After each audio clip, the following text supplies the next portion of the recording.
Sobat sehat semuanya, saya Dr. Tirta Wijaya. Di channel ini kita akan bahas berbagai masalah seputar kesehatan dan pada kesempatan kali ini kita akan bahas mengenai mengorok. Mengorok sendiri per se sebenarnya bukanlah merupakan gangguan kesehatan. Banyak orang yang mengorok dan tidak punya keluhan apapun. Dan seringkali orang yang ngorok itu nggak sadar bahwa dia tuh mengorok karena nggak ada apa-apa, nggak ada keluhan apapun kok. Tapi mengorok bisa merupakan gangguan kesehatan bagi orang-orang yang tidur bareng si tukang ngorok. Kenapa? Karena ngorok kalau kenceng itu bisa mengganggu tidurnya orang lain. Yang ngorok gak terganggu, tapi yang tidur deket-deket si tukang ngorok itu terganggu. Dan gangguan tidur itu bisa menimbulkan berbagai efek kesehatan, baik secara emosional maupun secara fisik. Bayangin aja kalau kurang tidur apa yang terjadi, macam-macam kan? Oke, jadi kita bahas juga ya tentang mengorok ini ya. Oke. Mengorok lebih sering terjadi pada mereka yang berjenis kelamin laki-laki, berusia 40 tahun ke atas, dan gemuk. Apalagi kalau mereka itu sedang kelelahan, baik kelelahan fisik maupun kelelahan emosi yang cenderung lebih gampang terjatuh pada deep sleep atau tidur yang sangat lelap. Oke. Ini adalah faktor risikonya. Tapi bukan berarti mereka yang perempuan, muda dan kurus nggak bisa mengorok. Bisa, cuma lebih jarang terjadi aja gitu ya. Oke. Kenapa sampai terjadi mengorok? Kita bahas secara anatominya ya. Jadi mengorok itu terjadi karena hambatan di saluran pernafasan. Ini adalah gambar saluran pernafasan kita bagian atas. Ini adalah rongga hidung, ini adalah mulut, ya, ini adalah lidah, dan ini adalah pertemuan antara saluran pernafasan dan dari hidung dan dari mulut. Sini ya. Pada laki-laki berusia 40 tahun ke atas yang gemuk, lemak di bawah kulit ini banyak gitu ya. Dan menekan. Kalau keluar dia jadinya di depan itu jadi kelihatan seperti double chin, gemuk gitu ya. Kalau di dalam dia menekan ke dalam. Oke. Kenapa pada lelaki? Karena karena kulitnya itu lebih tebal dibandingkan perempuan gitu ya. Dan belum terlalu lembek. Jadi nekannya keluar ke dalam gitu loh. Nah, terus apalagi kalau yang mengalami kegemukan itu kan biasanya jarang berolahraga ya. Jadi tonus ototnya itu rata-rata jelek, lembek gitu. Nah, bayangkan pada si orang yang saluran pernafasannya sempit. Ini gambarnya orang yang normal ya. Gambar orang yang normal aja saluran pernafasannya cuma segini loh. Apalagi kalau yang gemuk gitu, ditekan dari depan, samping, belakang, saluran pernafasannya lebih sempit lagi. Nah, bayangkan si orang yang gemuk itu sekarang tidur terlentang seperti ini.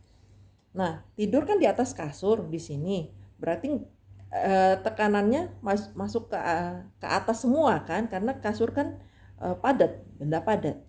Nah, sedangkan kalau orang gemuk pada saat berbaring ada pengaruh gravitasi, turun dia semua ke sini. Bayangkan ya. Nah, terus kalau si lidahnya ini ototnya lembek, tonusnya nggak bagus, waktu tidur pun ikut jatuh dia.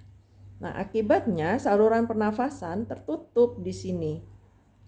Waktu kita tarik nafas, waktu orang itu tarik nafas, kalau salurannya plong, nggak ada bunyinya, gitu kan? Tapi kalau tertutup, korok di sini bergetar-getar. Itulah yang menimbulkan ngorok. Ya. Oke, sekarang kita tahu kenapa terjadi ngorok. Bagaimana cara mengatasinya? Cara mengatasinya itu tadi. Kalau laki-laki jenis kelamin kan nggak bisa diubah ya, maksudnya tuh. Terus usia juga kita bisa sih nipu usia, tapi kan nggak bisa mengubah usia yang sebenarnya gitu ya. Nah, yang bisa diubah itu palingan yaitu berat badannya dikurangin, diupayakan supaya mencapai berat badan yang ideal. Jadi dengan begitu lemak-lemaknya berkurang, nggak neken dia ke saluran pernafasan. Nah, udah gitu dibantu juga dengan posisi tidurnya, jangan terlentang. Kalau terlentang kan semua neken ke belakang gitu ya, ketutup. Nah, bantu dengan posisi berbaring miring. Jadi kalau berbaring miring, lidahnya kan tetap, misalnya lidahnya itu ototnya, tonusnya nggak bagus itu ya, jatuh dia. Tapi jatuhnya bukan ke belakang, jatuhnya ke samping, ke pipi. Jadi masih ada udara yang bisa masuk ke saluran pernafasan. Nah, terus bisa juga dengan latihan di otot-otot pernafas, otot-otot di sekitar area yang terkena gitu ya, otot lidah, otot di samping-samping sini gitu. Caranya gimana? Caranya dengan bernyanyi, latihan bernyanyi. Dengan bernyanyi itu kita mengendalikan banyak otot gitu ya. Otot-ototnya digerakkan. Otot yang digerakkan itu dilatih, jadi bagus gitu ya. Jadi kuat. Nah, dengan demikian diharapkan waktu tidur lidahnya nggak jatuh ke menutup jalan nafas. Bernyanyi sekitar 1 jam sehari, 1 jam setiap kali latihan, 3 atau 4 kali dalam seminggu. Itu lumayan bisa membantu untuk memperkuat, memperbaiki tonus otot di sini. Nah, terus kalau tidur miring bagaimana cara ngatasinnya dong? Tidur miring kan kalau orangnya tidur nggak sadar. Nah, caranya bisa sih macam-macam ya.